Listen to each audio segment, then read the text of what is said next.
বন্দে মাতরম। আজ সময় এসেছে ভারতের ১৪০ কোটি জনতার তাদের রায় জানানোর সময় এসেছে।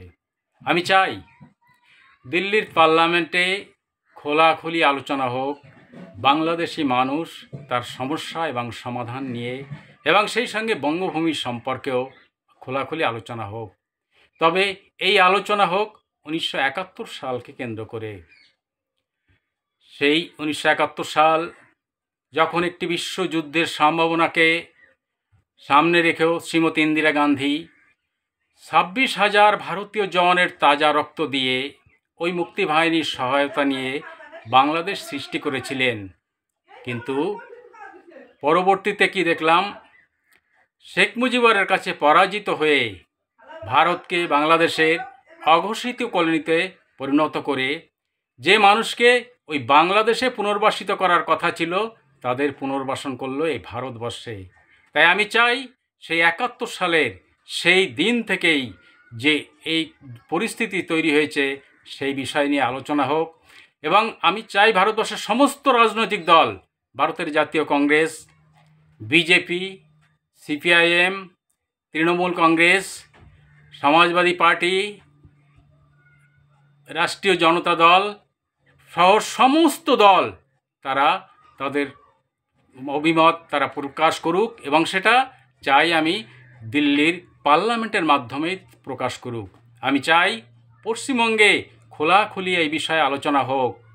আমি এই প্রসঙ্গে ধন্যবাদ জানাই পশ্চিমবঙ্গের বিরোধী দলনেতা শ্রী শুভেন্দু অধিকারীকে, কারণ ইতিমধ্যে দেখেছি বাংলাদেশে হিন্দুদের উপর অত্যাচারের প্রতিবাদে তিনি কলকাতার রাজপথে তিনি পায়ে হেঁটে প্রতিবাদ করেছেন।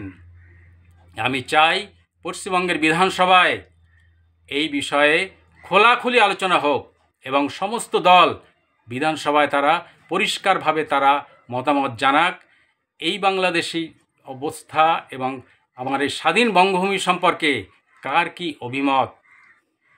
আমি অবাক হয়ে যাই, এই পশ্চিমবঙ্গে সেইভাবে কোনো জোরালো কোনো প্রতিবাদ হয়নি। আমি এই জন্য ধন্যবাদ জানাই আসামকে, আসামের ভাই বোনদের, যদিও তাদের আন্দোলন নিয়ে অনেক মতভেদ আছে, কিন্তু আসামের সেই জনগণ তারা অন্তত এই জিনিসটা প্রমাণ করতে পেরেছেন বাংলাদেশ এক অত্যাচারী রাষ্ট্র, এবং বাংলাদেশ থেকে দলে দলে লোক যে এই ভারতে এসেছে, বিশেষ করে আসামে এসেছে, এই জিনিস আসাম অন্তত বিশ্বের বুকে তারা তুলে ধরতে পেরেছে। কিন্তু পশ্চিমবঙ্গে সেই জিনিস হয়নি। এখানে একটি সার্কেল, সেই সার্কেল সম্পূর্ণরূপে ব্যর্থ। সেই সার্কেলে আছে এখানে রাজনীতিবিদ, এখানে সাংবাদিক, এখানে সমাজকর্মী, এখানে প্রগতিশীল মানুষ, এরা সবাই এই যে সার্কেলে তারা সম্পূর্ণরূপে ব্যর্থ। তারা একটিবার খুঁজেও দেখে না এই বনগাঁ থেকে শিয়ালদা, শিয়ালদা থেকে রানাঘাট, বনগাঁ থেকে রানাঘাট, শান্তিপুর থেকে রানাঘাট, বারাসাত থেকে হাসনাবাদ, এই যে লাইনের দুই ধারে যারা সবই তো আমার বাংলাদেশি মানুষ, এরা একটিবার খুঁজে দেখে না যে এই মানুষগুলো বাংলাদেশ থেকে কেন এসেছে, কি তাদের অপরাধ, কেন আজ তাদের সর্বস্ব হারিয়ে এই ভারতের মাটিতে আশ্রয় নিয়েছে। তাই আমি চাই বিধানসভায় খোলাখুলি এই বিষয়ে আলোচনা হোক, এবং সমস্ত রাজনৈতিক দল পশ্চিমবঙ্গের তারা তাদের মতামত জানাক, এবং আমার বঙ্গভূমি সম্পর্কে কার কী অভিমত তা খোলাখুলিভাবে তারা জানাক। আমি এই প্রসঙ্গে একটি কথা না বলে পারছি না। পশ্চিমবঙ্গের বিধানসভার যিনি অধ্যক্ষ শ্রী বিমান বন্দ্যোপাধ্যায়, হঠাৎ একদিন দেখলাম তিনি বরিশালে তার জন্ম সার্টিফিকেট খোঁজার জন্য ব্যস্ত।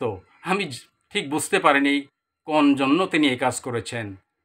আমি পশ্চিমবঙ্গের সাংবাদিক বন্ধুদের বিশেষ করে একটা কথা বলতে চাই, আপনারা ভারতের ইতিহাস, বাংলাদেশের ইতিহাস একটু জানার চেষ্টা করুন।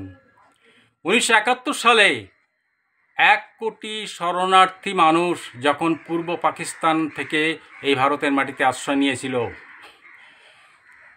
শ্রীমতী ইন্দিরা গান্ধী তখন সারা পৃথিবীর মানুষকে ডেকে এই ১ কোটি মানুষের জন্য বাংলাদেশের স্বীকৃতি চেয়েছিল। সেদিনের ইতিহাস আপনারা আর একটুখানি খুঁজে দেখুন। পৃথিবীর বিভিন্ন দেশ থেকে আইনসভার সদস্য তারা এসেছিল এখানে সরেজমিনে দেখতে, এবং বিভিন্ন ক্যাম্পে ক্যাম্পে তারা প্রদক্ষিণ করে সে যে চিত্র তারা দেখেছিল সেই ছবি তারা সে দেশের পার্লামেন্টে তুলে ধরেছিল, এবং তারপরে ওই বাংলাদেশের স্বীকৃতি দিয়েছিল পৃথিবী। কিন্তু ভাগ্যের নির্মম পরিহাস, আমার 1 কোটি মানুষ ওই বাংলাদেশের পতাকায় স্পর্শ করতে পারল না। বাংলাদেশ সরকার আমার মানুষকে ফেরত নিল না। এই ভারত সেদিন থেকে অঘোষিত বাংলাদেশের কলোনি রূপে পরিণত হলো, এবং ভারতবর্ষের মাটিতে আমার 1 কোটি মানুষকে সেদিন পুনর্বাসিত করা হলো। আপনারা খোঁজ নিয়ে দেখুন, 1982 সালের 25শে মার্চ সকাল 6 ঘটিকায় আমি যখন ওই বাংলাদেশের মাটিতে খুলনা, যশোর, বরিশাল, ফরিদপুর, পটুয়াখালী, কুষ্টিয়ার মাটি নিয়ে স্বাধীন বঙ্গভূমি রাষ্ট্র ঘোষণা করি, সেদিন ওই বাংলাদেশের মাটিতে কোনো রাষ্ট্রপতি ছিল কি না আপনারা একটু খোঁজ নিয়ে দেখুন, ইতিহাস একটু জানার চেষ্টা করুন। আমি ধন্যবাদ জানাই আমেরিকার নবনির্বাচিত প্রেসিডেন্ট শ্রী ডোনাল্ড ট্রাম্প মহাশয়কে।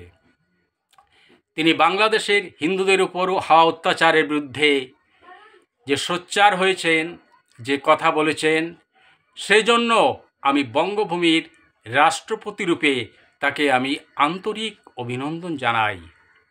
আমি বলে যাই পরিশেষে, পশ্চিমবঙ্গের স্বরাষ্ট্র সচিব মহাশয় এবং রাজ্যপাল মহাশয়, বনগাঁর পুলিশ জেলার পুলিশ সুপার, বনগাঁ থানার আইসি, আপনারা রোডম্যাপ তৈরি করুন।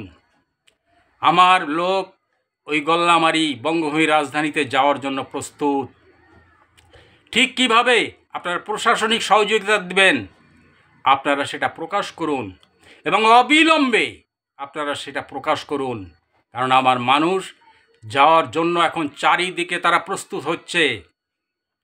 এবং সারা ভারতবর্ষকে আমি ডাক দিয়ে বলে যাই, আমার মানুষ কিন্তু শুধু পশ্চিমবঙ্গে নেই, সারা ভারতবর্ষে রয়েছে, এবং সারা ভারতবর্ষ থেকে এবার একযোগে আমরা ওই বঙ্গভূমির মাটিতে আমরা সবাই এবার যাব। তার জন্য যার যা প্রয়োজন প্রশাসনিকভাবে যে যে ভূমিকা পালন করার প্রয়োজন সেই ভূমিকা আপনারা অবশ্যই পালন করবেন। এবং পরিশেষে আমি সেই কথাটা বলে যাই, অবিলম্বে রাজ্যপাল, পশ্চিমবঙ্গের রাজ্যপাল মহাশয়, আপনাকে আমি আবার বলি, আপনি একটা বৈঠক ডাকুন। সেখানে আপনি এবং পশ্চিমবঙ্গের স্বরাষ্ট্র সচিব মহাশয় এবং আমাকে অবশ্যই রাখুন। এই যে মহা পরিস্থিতি তৈরি হতে যাচ্ছে আগামী দিনে, সেই পরিস্থিতি আপনারা কিভাবে সামাল দেবেন সেটা সামনাসামনি আলোচনার একান্ত প্রয়োজন আছে। এই হিসাবে আপনারা আমাকে নিয়ে একটা বৈঠক আপনারা ডাকবেন, সেই আশায় আমি বসে আছি। জয় বঙ্গ।